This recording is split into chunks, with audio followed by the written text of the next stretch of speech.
Welcome back, welcome back, welcome back. Hey guys, welcome back to my YouTube channel. Today I am taking you all along with me to go to Montego Bay, Jamaica. I got tickets to attend the 10th Biennial Diaspora 3-day conference. And as you guys can see here, I am doing some work. So Camden and I volunteered because they needed some hands and we volunteered to help them out. Guys, I can't make this up. This 3-day conference was definitely worth it and very informative. As someone with Jamaican heritage, and very proud of it, keeping that bond and that connection is very important. If you're new here, I'm just gonna say it. I would like to believe that I am the pioneer of my family. A lot of my family members that are from Jamaica and that are still in Jamaica are a little bit older. So it's up to me and it's my duty to keep that connection going, to invest in Jamaica and to continue the legacy of the Browns. This conference was the perfect opportunity to explore those possibilities. As you can see, we were blessed with the presence of the Prime Minister, Andrew Holness, and the Honorable Kamina Smith. And that's just to name a few. Overall, I've gained so much knowledge and information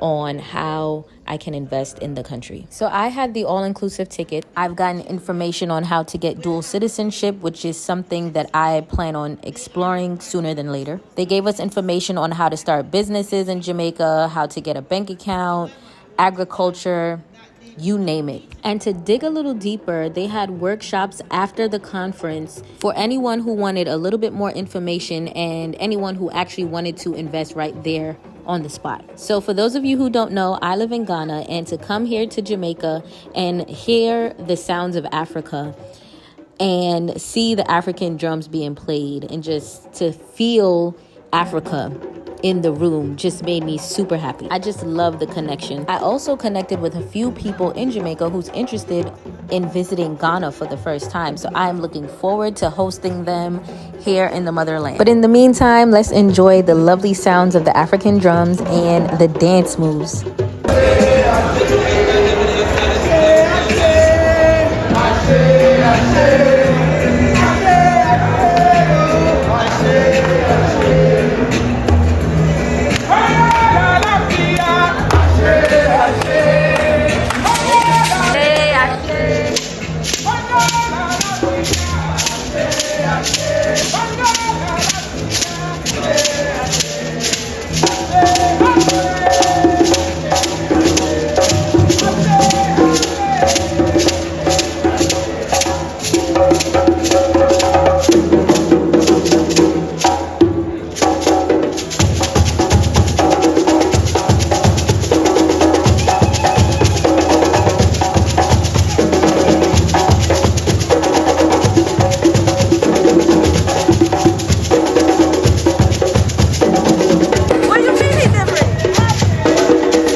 To wrap up the conference, we had a beautiful gathering outdoors. I would definitely be attending another one of these events. But now it's time to play. And of course, anytime me and Camden travel, guess where we end? Why are we at the pharmacy for Camden? Everywhere me and Camden go is pharmacy. Like, we just gonna have to include it in our itinerary. Nigeria. Also, guys, I don't think I gave y'all my full overview experience on Nigeria, the pros and cons that I came up with. So I'm gonna do that now while we are sitting here on the beach. And y'all guess where we are? Oh my gosh, it's so hot. I don't know if it's gonna go, but it feels like home. So it's normal, right? I want to go walk up and down the road. I just don't want to mess up my hair. All right, y'all. So pros and cons of Nigeria. Again, this is my experience, my opinions. Your opinion is not welcome. Thank you. So first things first, Nigeria didn't really give me the vibe of like welcoming people. And when I say that, I mean like, what do I mean, Cam? Like, you see how Ghana like pushes tourism, they push year of return. Nigeria it was kind of difficult for us to figure out like how we get into the country from Ghana, right? So there's a Nigerian embassy there in Ghana. We didn't go that route because we didn't have enough time. So we had to do visa on arrival, business. The only way you can do visa on arrival is through business. Luckily, I was going there for business, so I was able to get my visa on arrival. That was like $240 I had to pay. In the States, multiple entry visa, I believe it's $160. I could have got a visa twice. Nigeria doesn't, and I would assume the stigma behind Nigeria is the reason why they don't really like push tourism there. My observation, just my assumption. Getting money. If you go to Nigeria, have cash. Have your own cash. The only place I was able to find cash was Echo Atlantic. And I stayed at the Radisson Blue. They didn't have no money. The banks didn't have no money. I don't have a Nigerian card or bank, so it wasn't easy for me to like, I couldn't do bank transfers or transactions. Not all places in Lagos was taking international cards. So if you don't want to be stuck out there, go and get you cash. Find a way to get you some cash. Third, now I'm just saying my experience. I said this multiple times because I know how y'all like to tussle a little bit in the comments. So yeah, I'm just going based off of my experience, my observation, and from the outside looking in. It's 2 weeks experience. I was supposed to be there 4 days. I ended up staying 2 weeks. I stayed on Victoria Island and Abuja. So my experience was pretty different from, you know, I can't really say much. I gotta wait till I'm there longer periods of time. Granted, I did experience light out at what we stayed at an Airbnb at a point in time, and like every 30 minutes the light was going off. Like, what the heck? We had to bathe in a bucket, and then we ended up going back to the Radisson Blue. Those are the cons. The pros, I did not feel threatened, harmed, unsafe, nothing. Again, this is just my 2 week experience in Abuja, Victoria Island, and Lekki. I went to the nightclubs, I went to the market, I traveled by myself. So my experience was pretty good. Overall, I would say a 9 out of 10. Definitely recommend. Just be cautious about your whereabouts. Just be smart in your movements. Why does this man keep walking up and back and forth? Like, he pissing me off now. What else?